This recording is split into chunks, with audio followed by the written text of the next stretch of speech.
Nyuwun waktunya sebentar ya, Bah, karena saya dari calon guru penggerak ini, pendidikan calon guru penggerak ini ada tugas di modul 3.1 yaitu melakukan wawancara dengan beberapa kepala sekolah, termasuk harus diantaranya kepala sekolah saya sendiri ya, Bah. Di sini di modul 3.1 ini kami belajar tentang pengambilan keputusan yang berbasis nilai-nilai kebajikan seorang pemimpin. Jadi mungkin dari wawancara ini saya nanti bisa mendapatkan ilmu dari Abah. Mas Bang, selama ini bagaimana Abah dapat mengidentifikasi kasus-kasus yang merupakan dilema etika atau bujukan moral? Itu kenapa yang membedakan itu dilema etika dengan bujukan moral? Kalau dalam etika moral itu ya, misalnya seorang anak, kita kan sering sudah menghadapi hal-hal yang di luar nalar kita. Misalnya anak itu pandai, misalnya anak pandai, tapi pandainya itu kadang-kadang ya memang di rumahnya belajar, tapi kadang-kadang anak kepandaiannya itu disalahgunakan kadang-kadang. Ya. Akhirnya anak itu ya memberi contekan kepada temannya, itu kan juga kurang baik. Kurang baik. Jadi usahakan kalau anak seperti itu ya diberi teguran supaya anak yang pandai itu tidak memberikan contoh kepada anak yang lain. Seluruh belajar sendiri. Ya. Kalau ini bujukan moralnya apa membedakannya pipun apa? Yang bujukan moral nih, masalah moral. Masalah moral itu kan, moral itu biasanya kan berhubungan dengan tingkah laku ya. Ya. Kalau moral itu biasanya ya kalau anak nakal misalnya, kalau anak nakal itu biasanya dari orang tuanya di rumah itu biasanya anak itu jarang berkumpul dengan orang tuanya. Jadi anak itu liar. Akhirnya pengawasan orang tua itu tidak bisa selalu diikuti anak-anak, karena orang tuanya kadang-kadang kerja gitu, kadang tidak selalu ada di rumah. Akhirnya anak-anak itu bergaul dengan anak yang kurang baik. Istilahnya kurang perhatian. Iya, kurang perhatian. Iya, Pak. Yang kedua nih, Abah, selama ini bagaimana Abah menjalankan pengambilan keputusan di sekolah Abah, terutama untuk kasus-kasus di mana ada dua kepentingan yang sama-sama benar atau sama-sama mengandung nilai kebajikan? Menurut saya kalau seperti itu, kalau sama-sama benar, itu sebetulnya sama-sama benar itu dalam artian apa? Maksudnya kalau sama-sama benar itu ya di skala prioritas lah. Yang paling utamakan ya paling benar, terus yang kedua ya itu keduanya itu juga ya karena sama-sama benar, sama-sama ya diperhatikan. Berarti di sini lihat lihat tingkatnya yang sedang, rendah, tinggi. Terima kasih. Pertanyaan selanjutnya Abah, langkah-langkah atau prosedur seperti apa yang biasa Abah lakukan selama ini? Prosedur tentang apa itu? Tentang pengambilan dilema etika keputusan ini, langkah apa yang biasanya Abah menghadapi dilema etika? Kalau saya biasanya yang lebih diutamakan, yang lebih menguntungkan, maksudnya lebih diutamakan itu yang menguntungkan untuk anak-anak, misalnya yang tidak merugikan anak, ya juga sebagai guru usahakan ya anak-anak itu diberi suami diberi jangan untuk anak-anak untuk berikutnya supaya berbuat baik, tidak bergaul dengan teman-teman yang lain yang sekiranya menjerumuskan anak itu sendiri. Maksudnya anak itu supaya menjadi anak yang baik, tidak ikut-ikutan anak yang kurang ya di rumahnya tidak diperhatikan oleh orang tuanya. Maksudnya seperti bertempung gitu kan, tidak diperhatikan orang tuanya gitu. Berarti di sini setidaknya anak-anak niku semerap pergaulan yang positif dan negatif ya. Lanjutnya Abah, hal-hal apa saja yang selama ini dianggap efektif oleh Abah dalam pengambilan keputusan pada kasus-kasus dilema etika? Yang efektif itu sekiranya langsung menyentuh kepada anak, supaya apa? Kita itu imbasnya nanti ya, kalau misalnya sebagai guru, kalau kadang-kadang orang tua kan selalu menyalahkan gurunya gitu kan, salahnya orang guru, padahal ya kita itu di sekolah hanya berapa jam lebih banyak dari di rumah, tapi kadang-kadang karena guru itu sudah dianggap yang paling tahu, ya itulah kehidupan seorang guru kalau selalu disalahkan oleh orang tuanya. Jadi yang paling efektif itu ya kepada anak kita harus selalu memesan supaya anak itu bergaul ya, hal-hal yang bagus. Kalau di sekolah ya jangan selalu belajar gitu. Misalnya pulang sekolah usahakan jangan bermain dengan teman-teman yang sekiranya tidak berpendidikan atau bergaul dengan anak-anak yang terwaan misalnya. Jadi usahakan anak itu ya dibiasakan bergaul dengan anak-anak yang baik. Berarti di sini apa ini perawatannya nanti adalah pendekatan dengan siswa gitu. Iya. Yang pertama. Iya. Kemudian hal-hal apa saja yang selama ini merupakan tantangan Abah dalam mengambil keputusan? Tantangannya ya gitu, misalnya kita mengambil keputusan, tapi kadang-kadang pihak-pihak yang atau wali kelas, wali murid maksudnya, wali murid itu tidak mendukung. Itulah tantangannya kita. Tapi kita sebagai pendidik ya semaksimal mungkin usahakan kita menyadarkan orang tua bahwa pendidikan yang betul itu ya disesuaikan dengan apa yang disampaikan di lembaga. Kadang-kadang di luar itu kan kadang-kadang mengikuti hal-hal yang tidak baik. Kemudian apakah Abah memiliki sebuah jadwal tertentu dalam menyelesaikan sebuah kasus dilema etika? Sebetulnya kami tidak memiliki jadwal, tapi kalau misalnya ada sesuatu yang mendesak untuk diselesaikan, itu ya baru diselesaikan. Kan kalau permasalahan itu belum tentu ada waktunya ya. Jadi usahakan itu kalau ada permasalahan langsung kita selesaikan. Misalnya ya ada sebuah permasalahan dilema etika, apa langsung menyelesaikan hari itu atau menunggu hari berikutnya tenaga? Sebaiknya diselesaikan secepatnya. Jadi berkoordinasi dengan ya siapa-siapa yang misalnya dengan guru, dengan orang tua gitu. Kalau ada permasalahan jangan ditunda-tunda, usahakan selesaikan secepatnya. Kemudian adakah seseorang atau faktor-faktor apa yang selama ini mempermudah atau membantu Abah dalam pengambilan keputusan? Kalau faktor yang mempermudah itu ya kita ya di lingkungan sekolah ini juga wali murid, juga komite, juga paguyuban, itu yang juga diperlukan untuk menyelesaikan suatu permasalahan. Ini pertanyaan terakhir Abah.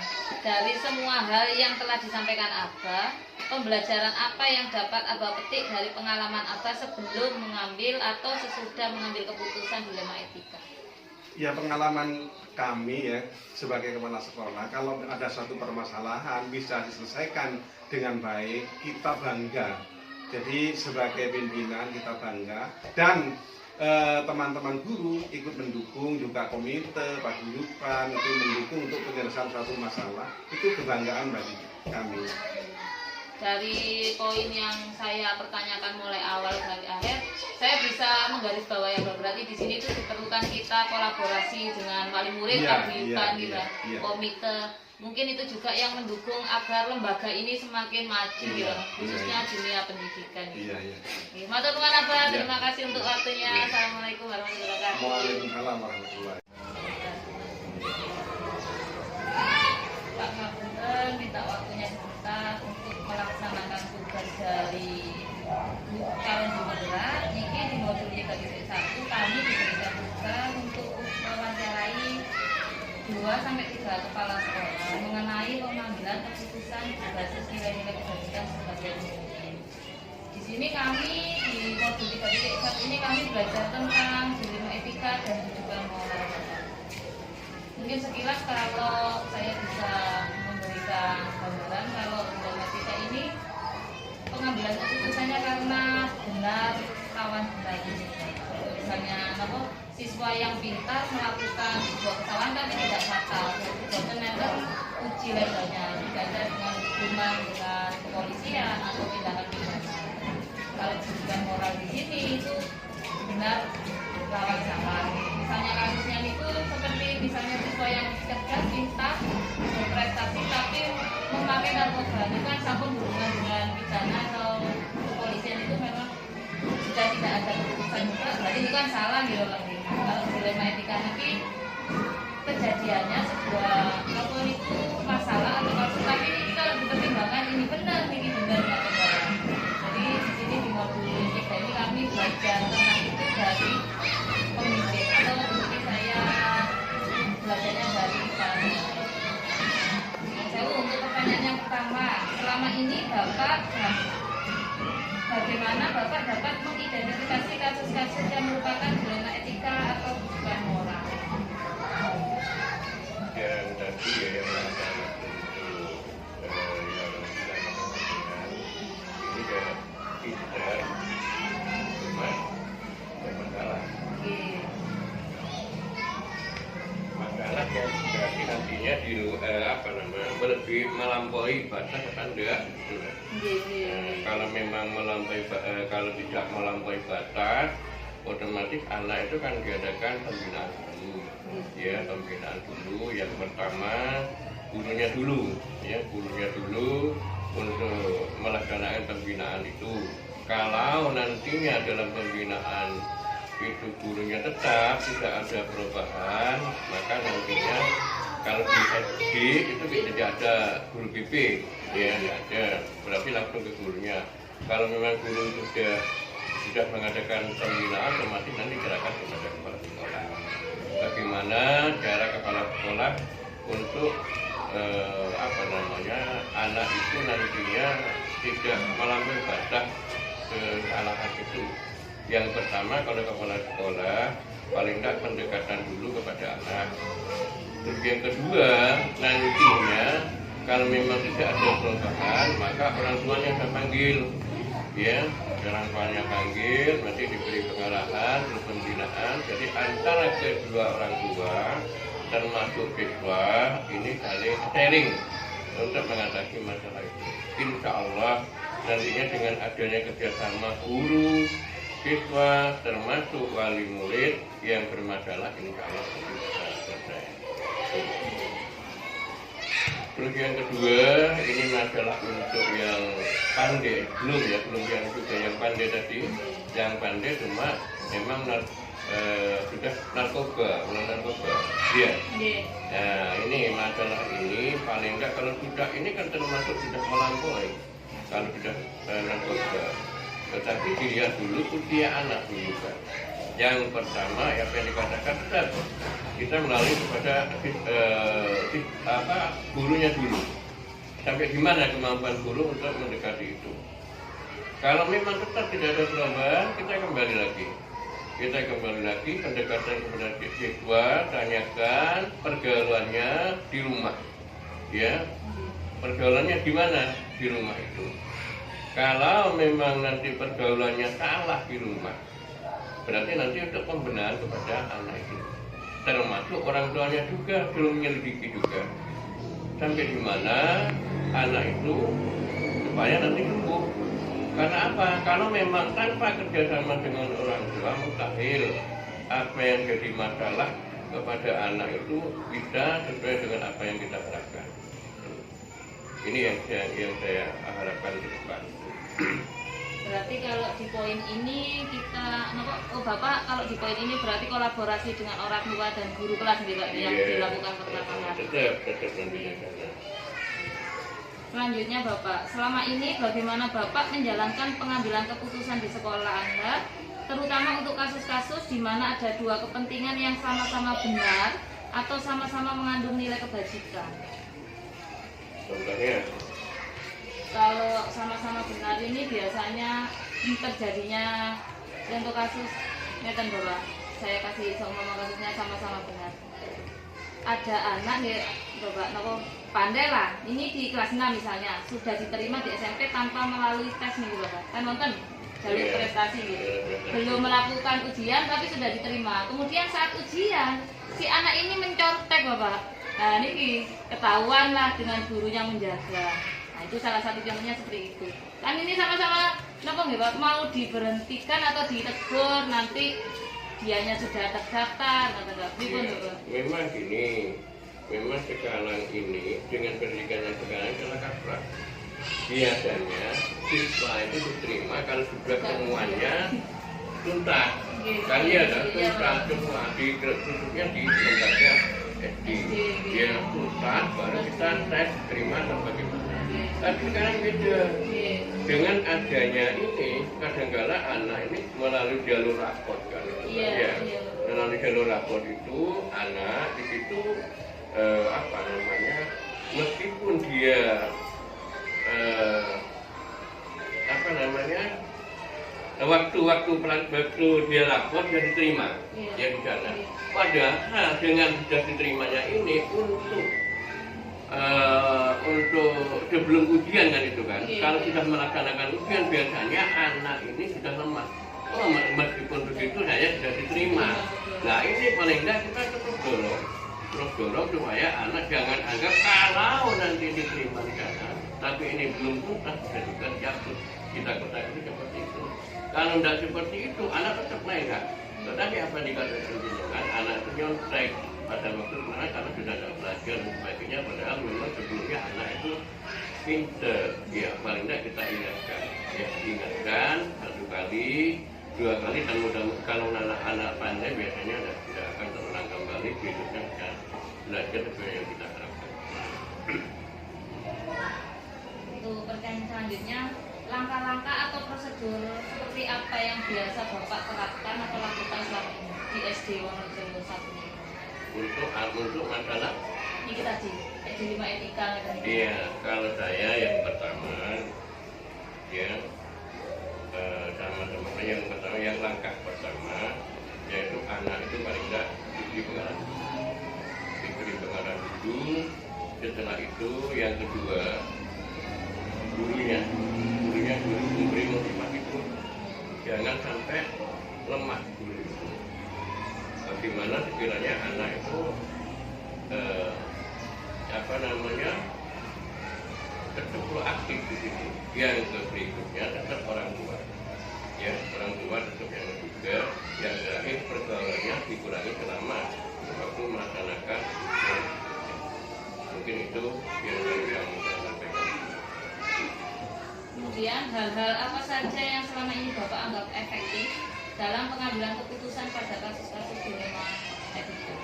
Kalau memang saya tetap, ya apa yang dikatakan kita kembali lagi, yang dianggap efektif, yang paling efektif yaitu sudah, yaitu siswa, guru, termasuk apa namanya, orang tua, ya, di situ tetap sharing untuk menyelesaikan, untuk memajukan lembaga ini, gitu, tetap nanti kita tanpa kerjasama dengan itu, terakhir kegiatan dagang terlaksana dengan baik. Hal-hal apa saja yang selama ini merupakan tantangan dalam pengambilan keputusan pada kasus-kasus dilema etika? Tantangannya biasanya pertama, anak kadangkala satu pergaulannya kurang bagus. Yang kedua, orang tua tidak apa namanya, membiarkan, tidak peduli kepada, kurang perhatian kepada sekolah, termasuk guru dan sebagainya begitu. Itu tantangannya. Kemudian apakah Bapak memiliki sebuah tata cara atau jadwal tertentu dalam sebuah penyelesaian kasus dilema etika? Apakah Bapak langsung menyelesaikan di tempat atau memiliki sebuah jadwal? Kalau saya, kalau memang itu spontanitas, ya. Jadi kalau ada masalah itu langsung saya tangani. Saya tidak akan apa namanya, mengulur waktu. Jadi paling tidak kalau memang ada masalah tetap aku datang. Kalau nanti mengulur waktu, nanti akan bertambah permasalahan. Berarti di sini Bapak. Assalamualaikum warahmatullahi wabarakatuh. Waalaikumsalam. Saya Ngapunten, saya ada tugas dari kegiatan guru penggerak ini mewawancarai 3 kepala sekolah termasuk kepala sekolah saya. Di sini saya ngambil untuk SMK. Jadi biar saya tahu namanya jenjang dari di SD itu bagaimana untuk pemikiran seorang pemimpin, ya kan? Dari SD saya sampul, ini saya di SMK. Di modul 3.1 ini saya mempelajari tentang pengambilan keputusan berbasis nilai-nilai kebajikan sebagai pemimpin. Nanti insya Allah sekitar 8 pertanyaan yang akan saya ajukan. Jadi Jadi saya minta izin waktunya Ibu mungkin sebentar. Pertanyaan yang pertama Ibu, selama ini bagaimana Ibu dapat mengidentifikasi kasus-kasus yang merupakan dilema etika atau rujukan moral? Jadi selama ini yang saya lakukan, karena memang kebetulan kita tahu bahwasanya saya menjabat sebagai KS itu baru berjalan 4 bulan ya, 3 bulan lebih. Sebelumnya saya ada di kurikulum kita.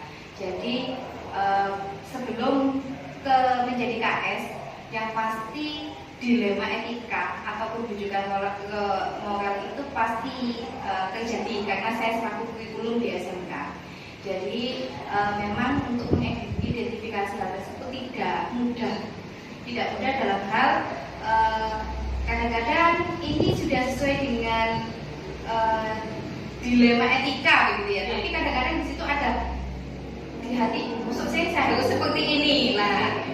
Antara kebijakan, antara aturan dengan perasaan itu sangat saling berbenturan. Makanya sebelum pengambilan keputusan yang pasti kami selalu mengidentifikasi dulu apa kesalahannya. Dari kesalahan itu kita rujukan kepada aturan yang berlaku. Baru nanti kita merujuk pada keputusan dan tindakan apa yang akan kita lakukan. Jadi kita tidak salah menentukan mana yang harus bersinggungan dengan perasaan, mana yang berhubungan dan berbenturan dengan kebijakan. Seperti itu ya Bu. Untuk pertanyaan selanjutnya itu, selama ini bagaimana Ibu menjalankan pengambilan keputusan di sekolah Ibu, terutama untuk kasus-kasus di mana ada dua kepentingan yang sama-sama benar atau sama-sama mengandung nilai kebajikan? Untuk pengambilan keputusan kebetulan beberapa hari yang lalu ini ada permasalahan juga kita. Di sini memang peran saya kepala sekolah sangat harus bisa menentukan langkah apa yang harus saya lakukan. Beberapa hari yang lalu ada kesalahan dari staf saya,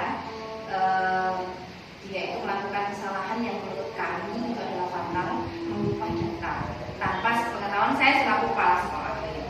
Akhirnya dengan seperti ini langkah awal saya yaitu memanggil staf saya tersebut. Saya sistemnya konfirmasi apakah benar yang data yang saya dapatkan seperti ini, informasi yang saya dapatkan seperti ini. Baru dari apa yang disampaikan oleh staf saya tersebut, saya baru menanyakan, benar tidak kira-kira apa yang jenengan lakukan? Dengan dari situ staf saya sudah mengakui ya yang saya lakukan adalah salah. Dengan seperti itu, setelah saya konfirmasi, saya rujuk kepada aturan yang sudah kita buat secara bersama berdasarkan kesepakatan bersama bahwasanya berbenturan tidak dengan aturan. Begitu kita mengetahui ada benturan aturan di sana yang sudah dilakukan, di sini saya langsung membuat satu keputusan berupa peringatan, surat peringatan. Karena ini sudah berhubungan dengan kalau kita sudah bicara administratif ini hubungannya sudah dengan hukum mungkin ya. Jadi di situ memang harus kita lakukan apa yang harus kita putuskan karena ini hubungannya fatal menurut kami karena hubungannya dengan administrasi sekolah. Begitu Bu Ika. Karena ini juga dikatakan masalah serius gitu, rawan juga rawan data ya. Betul sekali rawan. Kemudian Ibu, langkah-langkah atau prosedur seperti apa yang biasa Ibu lakukan selama ini? Jadi selama ini seperti yang di awal saya sampaikan, saya identifikasi dulu masalahnya. Dari identifikasi itu dapat masukan seperti ini, saya sistemnya langsung konfirmasi pada seseorang yang melakukan kesalahan tersebut. Dari konfirmasi itu baru saya melihat kepada aturan yang sudah kami buat secara bersama berdasarkan kesepakatan bersama. Setelah kita melihat aturan yang sudah kita buat, dari situ baru kita identifikasi berat, ringan, atau sedangkah permasalahan atau pelanggaran yang dilakukan oleh teman-teman. Dari seperti itu, kalau memang jika hanya sebatas kesalahan itu hanya ringan, mungkin hanya teguran saja dari saya, tidak mengulangi. Kalau itu memang sedang, saya suruh membuat surat pernyataan bahwa saya tidak akan pernah mengulangi lagi kesalahan yang sama.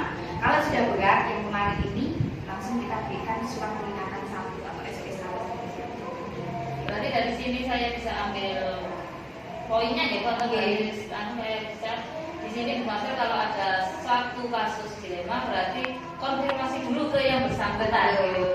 Selanjutnya tahap selanjutnya namun diterapkan di karena memang iya kesalahan. Karena kita juga nggak tahu ya bukan biasanya kesalahan yang dilakukan teman-teman itu laporannya dapat dari teman-teman yang lain, bisa saja karena itu menambahi atau mengurangi informasi tersebut. Terus selanjutnya Bu, hal-hal apa saja yang selama ini Ibu anggap efektif dalam pengambilan keputusan pada kasus dilema etika? Kalau untuk hal-hal yang paling efektif yaitu saya selama ini masih menerapkan sistem konfirmasi dulu itu langkah awal. Karena memang konfirmasi itu langkah awal kita untuk menentukan kebijakan. Kalau memang dari si pelanggar merasa itu fan-fan saja, tapi kita langsung merujuk kepada aturan yang sudah kita buat secara bersama. Nah, pengambilan keputusan itu saya rasa yang paling efektif. Jadi kalau kita membuat keputusan itu kita harus melalui prosedur, kalau kami harus melalui prosedur yang benar. Karena apa? Takutnya keputusan yang kita buat itu sifatnya yang pertama sepihak. Kita kan harus juga memikirkan. Kalau seandainya dengan kasus yang kemarin terjadi, saya hanya memberikan surat peringatan saja, bagaimana dengan teman-teman yang lain? Pasti akan bisa melakukan hal yang sama begitu. Jadi masih teknik yang harus saya terapkan. Untuk selanjutnya Ibu, hal-hal apa saja yang selama ini merupakan tantangan saat pengambilan keputusan dalam kasus dilema etika Ibu? Tantangannya bagaimana menurut Ibu? Iya. Kalau tantangan kembali lagi antara moral karena gini, seorang pemimpin itu harus siap untuk bisa bertanggung jawab atas kebenaran seseorang atau bertanggung jawab atas kesalahan seseorang. Ketika salah satu staf kita melakukan kesalahan, kita selaku pimpinan orang pertama yang akan disalahkan. Jadi dalam pengambilan keputusan seperti itu tantangannya sangat besar. Kita harus banyak memikirkan dampaknya untuk orang lain apa, khususnya dampak bagi teman-teman yang ada di lingkungan kerja bagaimana. Yang pertama, yang kedua, dampak kepada anak-anak ketika guru itu kena sanksi bagaimana dengan kebijakan yang saya ambil. Jadi banyak pertimbangan di sana yang memang kita sebagai pemimpin harus benar-benar berhati-hati, karena kadang apa yang menjadi keputusan kita itu disalahartikan oleh orang lain. Makanya proses konfirmasi dan perujukan aturan yang ada di sekolah itu hal dan poin yang paling penting. Jadi kita tidak semata-mata sebagai pemimpin, oh kamu salah, kamu enggak, tapi kita sudah punya aturan di sini. Ini loh kesalahannya, kan tidak sudah tahu sendiri. Jadi itu mereka menyadari, oh ya saya melakukan kesalahan. Nah, dan kemudian. Untuk selanjutnya Ibu pertanyaan, apakah Ibu memiliki sebuah tata cara atau jadwal tertentu dalam sebuah penyelesaian kasus dilema etika? Kalau untuk ini kita sifatnya kondisional saja dulu, karena kan tidak mungkin kita juga selaku pimpinan tidak menginginkan oh kita jadwalkan 1 bulan sekali, kan nggak mungkin. Kita berharap sebagai pimpinan ya sudah tidak ada permasalahan sama sekali gitu, apalagi yang berbenturan dengan etika begitu, dilema etika gitu. Makanya kalau bisa ya kita meminimalisir agar kesalahan-kesalahan dari teman-teman ini ujung-ujungnya tidak pada dilema etika yang memberatkan pemimpin untuk bisa mengambil kebijakan. Ini Bu, untuk poin 2 yang terakhir ini, adakah seseorang atau faktor-faktor yang selama ini mempermudah atau membantu Ibu dalam pengambilan keputusan dalam kasus-kasus dilema etika? Jadi jika kita itu bekerja dalam naungan yayasan, semua kebijakan dan keputusan itu memang mutlak sekolah itu di kepala sekolah.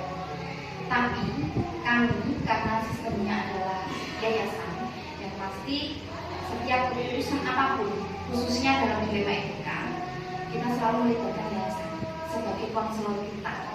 Karena takutnya, kembali lagi takutnya, saya selaku pemimpin salah menentukan tindakan.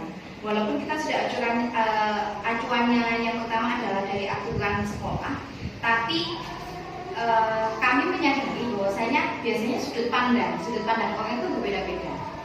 Menurut saya berat, belum tentu menurut dari yayasan itu juga berat begitu. Jika memang masih ditoleransi karena kita sistemnya yayasan, kita masih mentoleransi. Tapi kalau mungkin kalau beda dengan negeri, kalau sudah negeri sudah tidak sesuai dengan aturan, ya wes kamu berhenti atau mutasi dan lain sebagainya, begitu.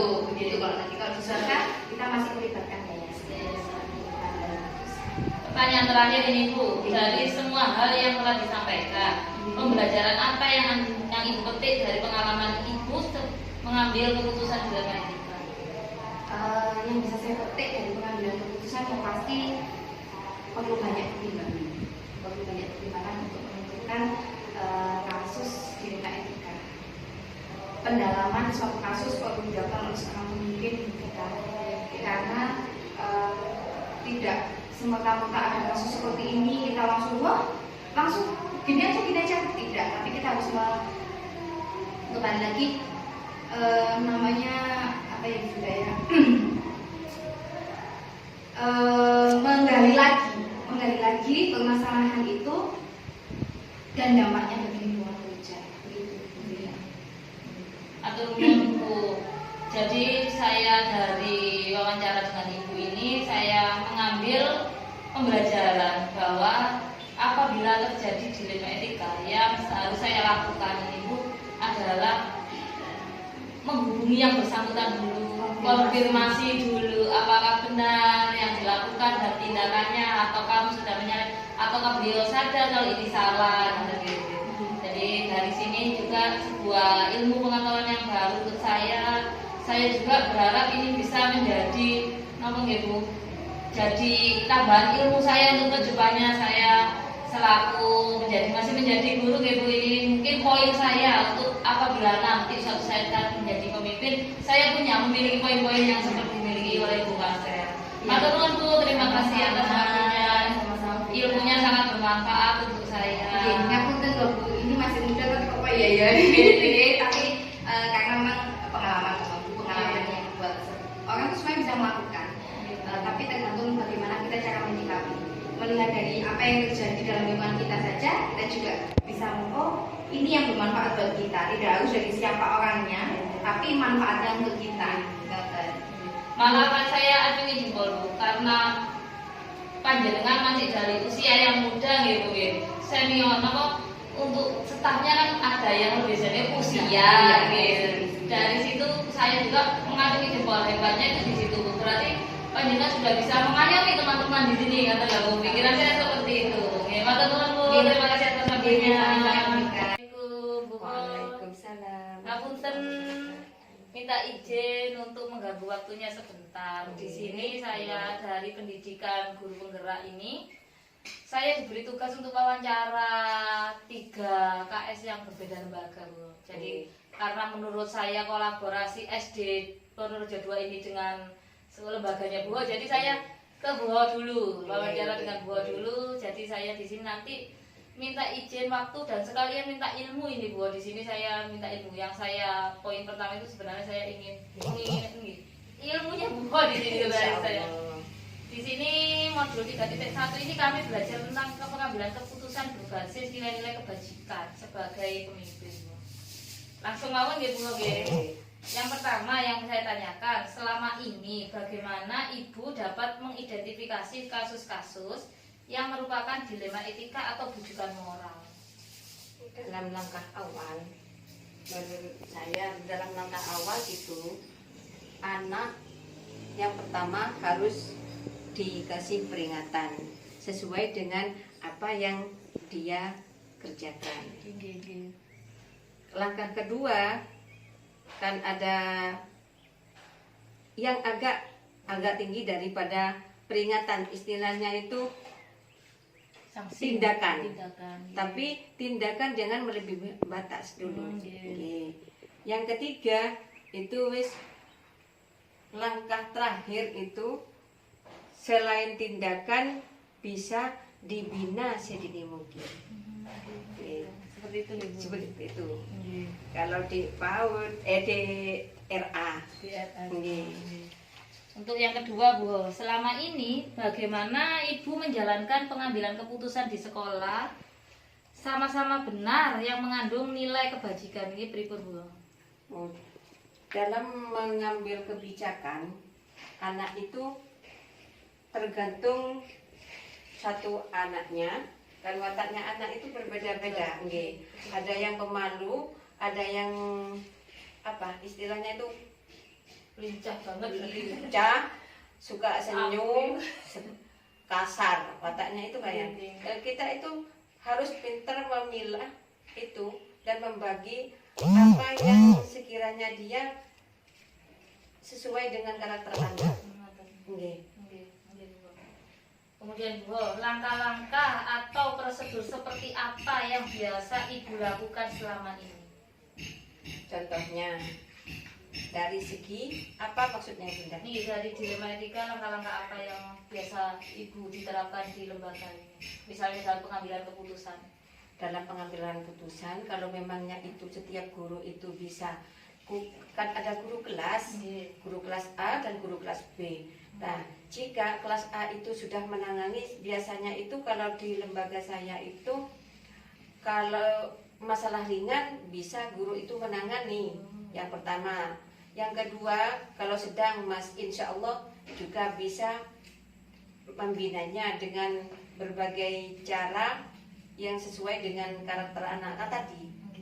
Yang ketiga, itu kalau memang sudah guru kelas masing A, B tidak sanggup, tidak bisa, istilahnya kita adakan rembuk guru dan kepala. Bagaimana ini enaknya sehingga mendapatkan solusi yang terbaik, bisa meluruskan anak baik itu di dalam kelas maupun di luar kelas ataupun sekaligus di rumahnya. Jadi dari sini saya ambil poinnya Bu, berarti memang sebelum Bu yang menangani atau pemimpin diserahkan dulu ke wali kelas gitu. Wali kelasnya Wali kelas. masing-masing. Selanjutnya Bu, hal-hal apa saja yang selama ini Ibu anggap efektif dalam pengambilan keputusan pada kasus dilema etika? Tindakan efektif saya itu pokoknya sudah ditentukan dari awal. Sudah itu ada tata tertibnya masing-masing. Monggo, nggih. Kalau memangnya anak itu memang sudah divonis untuk apa? Istilahnya itu katanya tadi itu dilema itu. Jadi kita itu sama-sama untuk bisa sama-sama baik itu kita harus pintar-pintar apa? Memilah nantinya. Ya ini, tapi memilahnya itu memang secara baik gitu, secara apa istilahnya Tepat lah Bu ya. Jadi dikategorikan yang tadi, yang sedang, rendah atau tinggi Lah, yang dilakukan. jadi kepada batin anak bisa tidak tertekan. Karena ini yang sekolah paling dasar. soalnya saya itu kan masih mau melanjutkan ke jenjang yang lebih tinggi. Jadi anak itu sekiranya tidak mempunyai perasaan enggak. Guru memang kalau ke saya itu memang sensitif lah Bu, ya, ada perasaan. Ya ada. Kalau kayak itu memang dia saya kalau ke saya memang jadinya memori anak itu kan terekam Bu. Nanti saya pernah diginikan. Nah sekiranya kita membina itu sekiranya tidak muncul perasaan negatif, sehingga anak-anak itu muncul perasaan yang positif. Gitu. Itu menurut sepengetahuan saya. Soalnya saya itu kan di TK. Kemudian Bu, hal-hal apa saja yang selama ini merupakan tantangan Ibu dalam pengambilan keputusan pada kasus-kasus dilema etika? Tantangan yang paling berat itu apabila wali murid ikut berkecimpung di dalamnya dan tidak terima apa maksudnya bahwasannya dan tidak sadar dirinya itu bahwasannya anaknya itu paling nakal di kelas, itu tidak terima. Akhirnya itu kan kontrasepsi antara wali murid dengan guru, antara wali murid dengan anak satunya, si A dan si B, kan itu timbul emosi, nanti akibatnya kan bisa dengan orang tua itu yang nah itu orang tua sama orang tuanya, tua, ya iya. anak si A dengan si B gitu loh Bu. Orang tuanya ikut-ikutan. Nah, ya. ikut-ikutan. Kalau anak, menurut saya itu kan sudah pernah terjadi. Tahun-tahun kemarinnya itu pernah terjadi. Ini masalah anak. Mari kita duduk bersama. Ini bukan guru wali kelasnya, wali kelas A dan B ini bukannya tidak ngatur, tapi anaknya kebangetan lah. Untuk menghindari hal-hal semacam itu perlu musyawarah dengan wali murid, memang harus bertatap muka khusus. Berarti di sini tantangannya apabila ada wali murid yang tidak menerima keputusan dari guru, menerima sifat atau karakter nah, anaknya sendiri, nggak sadar, istilahnya Nggih. itu tidak sadar diri. Nggih. Nah, itu kan bisa nanti pecah. Iya, betul. Pecah. Nggih, antara guru dengan guru juga Nah. nggih, guru dengan wali murid nggih, Nah. wali murid dengan Sama- wali murid nggih. Anak Masih sama terbawa anak, gitu. nggih. Kalau sudah pulang terbawa ibu dengan Terbawa. ibunya. Soalnya sering terjadi itu kan anaknya belum akrab, anaknya sudah akrab, ibunya yang belum. masih belum nyoba. Yang ini masih emosi, gini. Emosi. Nah, pas terlontar kata-kata yang kurang baik kan. Umpamanya duduknya di sini biasanya bersama, kadang pindah ke sana, kan gitu kan, mengurangi kebersamaan.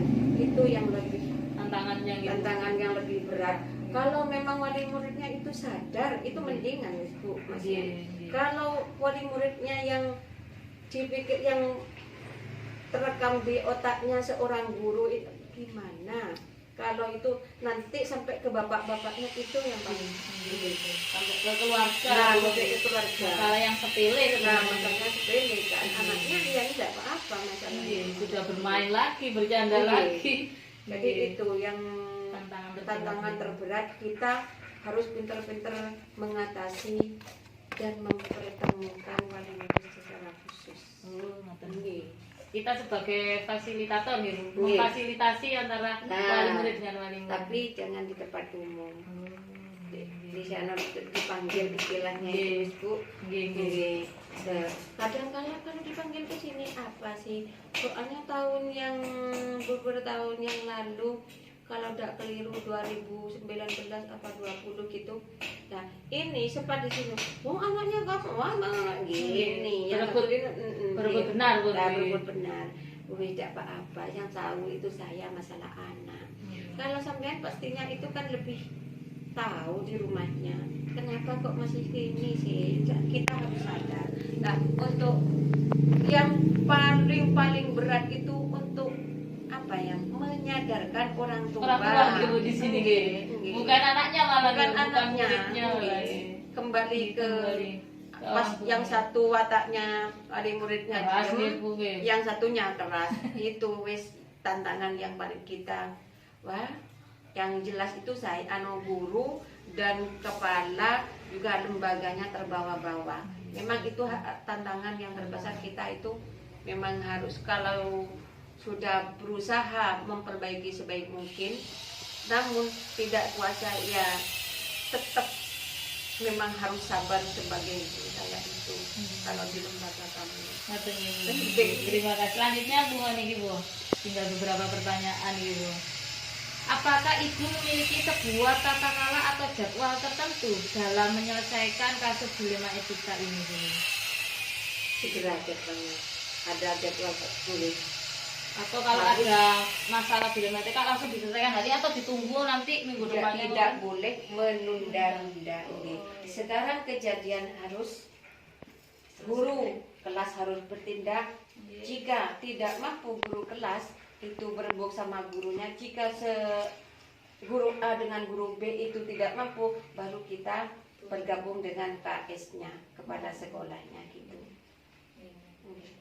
Selanjutnya Bu, adakah seseorang atau faktor-faktor yang selama ini mempermudah atau membantu Ibu dalam pengambilan keputusan dalam kasus Cara dilema? cara satu-satunya kita memang harus berembuk.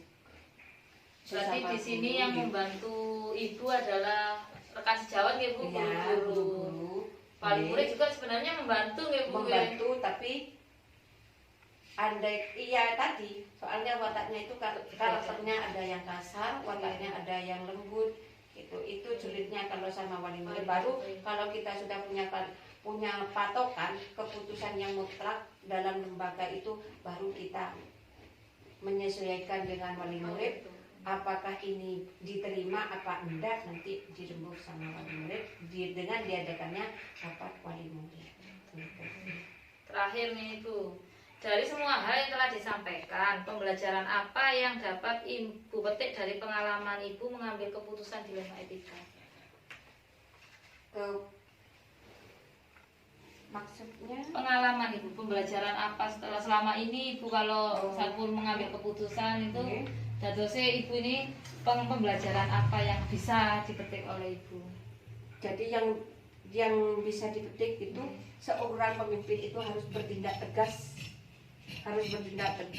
dan berakhlakul karimah yang baik dan sabar dalam menerapkan tata tertib di sekolah.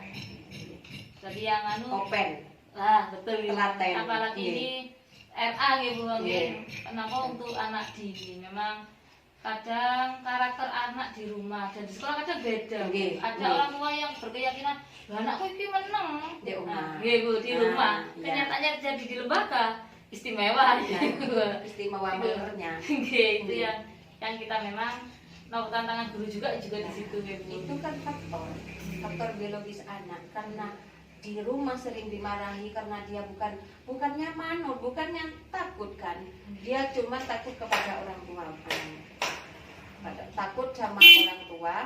Pas efeknya itu meluap di lingkup sekolah, jadinya anak itu terlalu ganas, meler, nakalnya itu dikeluarkan semua. Soalnya hati sudah penuh, di rumah itu tidak mendapat kasih sayang seorang ibu dan keluarga lah istilahnya. Kalau di sekolah lebih enak, lebih nyaman kan dengan guru. Jadi itu sebenarnya hanya ingin perhatian. Ya, perhatian dan kasih sayang yang utuh dari seorang Keluarga, ibu ataupun keluarga ataupun bunda di sekolah itu. Matur nuwun Bunda, terima kasih waktunya. Oke, Terima kasih sama-sama. saya sudah merepotkan. Assalamualaikum warahmatullahi wabarakatuh. Waalaikumsalam warahmatullahi wabarakatuh.